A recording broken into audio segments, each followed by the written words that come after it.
een wêreldorde. Het jy al ooit daaraan gedink dat daar miskien baie druk op die oomblik in die wêreld is om een wêreldorde te hê, so almal dieselfde taal, almal lyk dieselfde, almal is gelyk. Dink jy dat een wêreldorde regtig van God afkom en is dit iets waarna ons moet streef? Kom ons gesels 'n bietjie daaroor. My naam is Rassie en ek praat uit Ierland uit die Afrikaanse kerk hier. Ons noem onsself ook die Irish Reformed Church.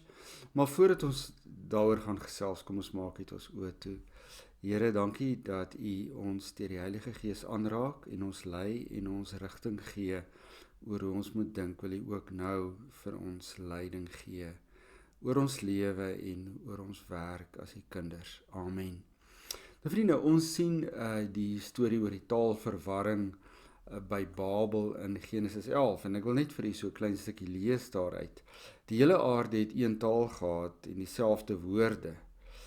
Met hulle trek na die ooste kom hulle toe af op 'n vallei in die land Sinar en gaan woon daar. Hulle het vir mekaar gesê, kom ons maak kleistene en bak dit hard.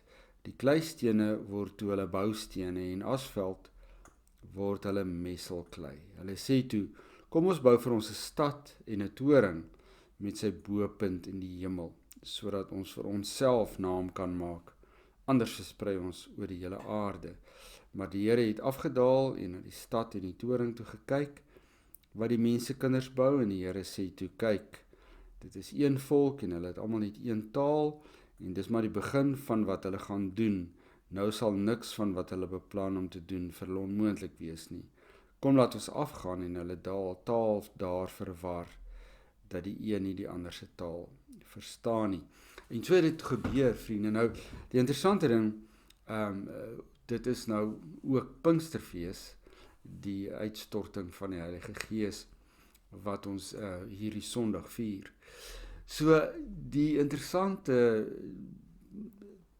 parallel tussen die twee is dat in die toring van Babel is dit baie duidelik dat die mens wil homself verhoog. Hy wil op sy die mens wil eintlik maar op sy eie trots bou en so groot en so belangrik as moontlik wees. Nou dis maar presies dieselfde drang wat ons vandag nog het in die wêreld, om een wêreld 'n nasie te vorm. Dit gaan oor die mens, die mense wat hierdie een nasie wil hê in die wêreld, dat almal gelyk moet wees, is maar mense wat teen God is en niks met God te doen wil hê nie, en wil hulle eie samelewing skep wat die mens self kan doen, wat die mens self hom kan bewys, wat die mens self kan wys hoe groot hy is. So die heel eerste ding wat ons vir mekaar moet sê is, as ons dink aan die moderne wêreld vandag en mense wat hierdie globale eenheid wil hê, dis mense wat met God niks te doen wil hê nie. Dis opstand teen God en hulle eer en hulle eie trots kry die oorhand. So dis die eerste ding. Die tweede ding is hulle wil 'n toring bou om op te kom tot by die hemel. So hulle wil basies maar God se plek oorneem. En dan wil hulle maak net wat hulle wil nie grense hê nie. Hulle wil geen beperkings hê nie. Dit laat mens maar ook dink aan Nietzsche wat sê ons moet alles vernietig en ons moet voorbegin en alles opbou op die menslike manier, nie op die goddelike manier nie. Laat die mens dan die middelpunt is en dat hy sy eie reëls maak en homself dan ophef as iets groots. So dit was die hele idee en nog steeds vandag niks is niets onder die son nie. Is die mensdom nog steeds besig met daardie geveg teen God om self te doen, self te bou, self hulle morele waardes, hulle situasie in terme van moraliteit self te ontwikkel en self te bou. So die mens bly maar altyd dieselfde. Hy wil self op sy troontjie klim.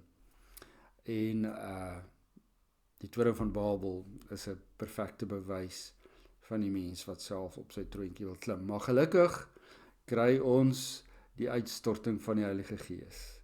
En by die uitstorting van die Heilige Gees klim ons nie op na God toe nie, God kom af na ons toe.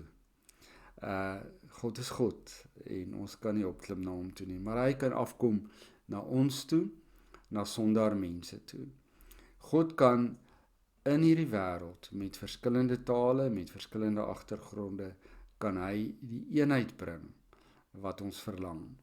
So ons sien baie duidelik hierso in die uitstorting van die Heilige Gees dat mense elkeen hulle eie taal praat en dat daar verskillende gemeenskappe in die wêreld is en dis soos God dit beplan het en dis ons dit ook moet respekteer, want die eerste Christene praat die tale van elke volk en elke nasie.